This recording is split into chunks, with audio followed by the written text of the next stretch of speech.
Доброе утро. Продолжаем законы лечения.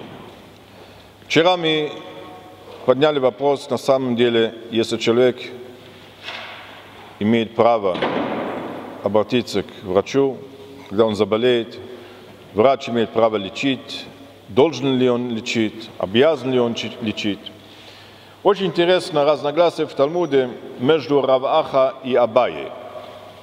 Рав Аха говорит, что человек, который собирается заниматься кровопусканием, это что делали там 1000 лет тому назад, думали, что это полезно для здоровья, он должен говорить до этого молитвы. Какая молитва? «Ей рацом лифанех Ашем Элокай велокей авотай», что была воля перед Всевышнего, что это занятие было полезно для моего здоровья, и ты меня лечил.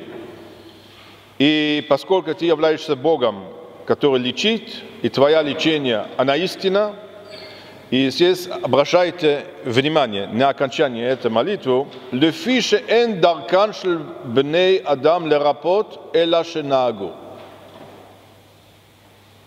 Значит, на самом деле, есть лечить, это не человек, который лечит, это не лекарство, которое лечит, но это Бог, который лечит. Но поскольку мы так привыкли, мы будем заниматься кровопусканием. Равах, что это значит? Это значит такое, что человек до того, что занимается курс лечения, он говорит, что я на самом деле знаю, что это не помогает. На самом деле знаю, что Всевышний все сделает, но это как, нам нужно себя вести как обычных людей. Нам нужно вести себя как нормальный человек. Это можно назвать так, что хиштадлут. Это человек, Всевышний дает парноса каждому человеку, надо показуха прийти на работу каждый день, чтобы зарабатывать деньги. Но Всевышний на самом деле. Это что говорит Равах. Значит, на самом деле человек просит извинения у Бога до того, что он идет к врачу. Говорит Абай, такая молитва неуместна. Почему? Поскольку верапо и рапе, это что мы говорили вчера, Всевышний дал разрешение человеку обратиться к врачу. Таким образом Всевышний создал свой мир. Здесь на самом деле это разногласие между Абай и Раваха относится намного более глубокие вопросы в отношении, насколько человек должен заниматься хиштадлут, должен заниматься, зарабатывать деньги, насколько человек может полагаться на Всевышнего, насколько человек должен сам заниматься. Вы знаете, есть такая поговорка, что Всевышний помогает людей, которые сам себе помогают. Насколько это правда? Где начинается вера Всевышнего, битахон, и где кончается иштадлут, что человек сам занимается. И вот этот вопрос, который обсуждается в разных местах в Торе, один из главных источников этого вопроса, это Яков, который готовится к войне, к Исавам, каким образом он себя готовится, чтобы дать подарки, воевать, и также молится.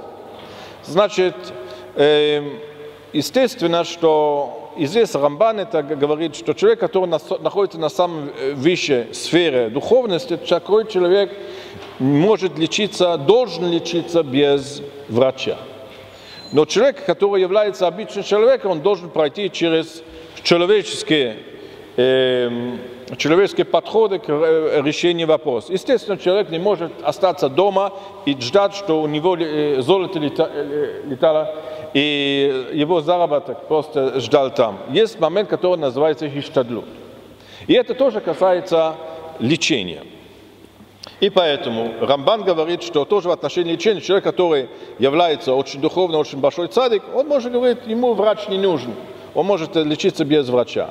Но человек обычно должен это сделать. Ла Аллаха мы говорим, что человек не должен говорить это молитве, которую говорил Раваха, поскольку верапо и рапе Всевышний дал разрешение, которое стало обязанностью человека пройти через человеческий курс лечения. Маленькая заметка. Сегодня мы знаем, что кровопускание на самом деле не помогает. Это не является истинным лечением. Обращайте внимание на слово Раваха. Я прошу от тебя, Всевышний, что ты меня лечил, поскольку ты истинный врач и твой курс лечения истина. Но я пойду на кровопускание, поскольку так принято. Значит, 1500 лет, 1700 лет после Раваха, можно сказать, что слова Раваха, они точно попали,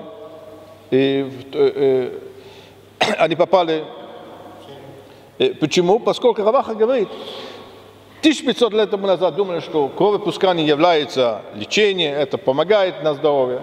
На самом деле, гуниш ми гуниш. Не только что помогает, и, по-моему, еще хуже сделали. Ну, так люди думали. Много раз вы идите на интернет каждый день, есть, чтобы сохранить здоровье, не кушайте 5 видов фруктов. И это не кушайте, и это не кушайте. Бегайте 30 километров в день. Это, каждый день есть какие все эти журналы пишут, там, они пишут каждую неделю, есть, они должны выпускать каждую неделю новый журнал. Каждую неделю есть новые советы, как худеть, как стать здоровым, как жить до 300 лет. Но поэтому, хотя не надо говорить слова Раваха, но каждое слово, которое сказал Раваха, это эмет ламита. רבי חנן בן הקש אמר הקדוש ברוך הוא זכר לזו לפיכך קיבל להם תורה מצוות שנאמר אבנוי חפץ למען צדקו יגדיל תורה ויעדי קדיש על ישראל.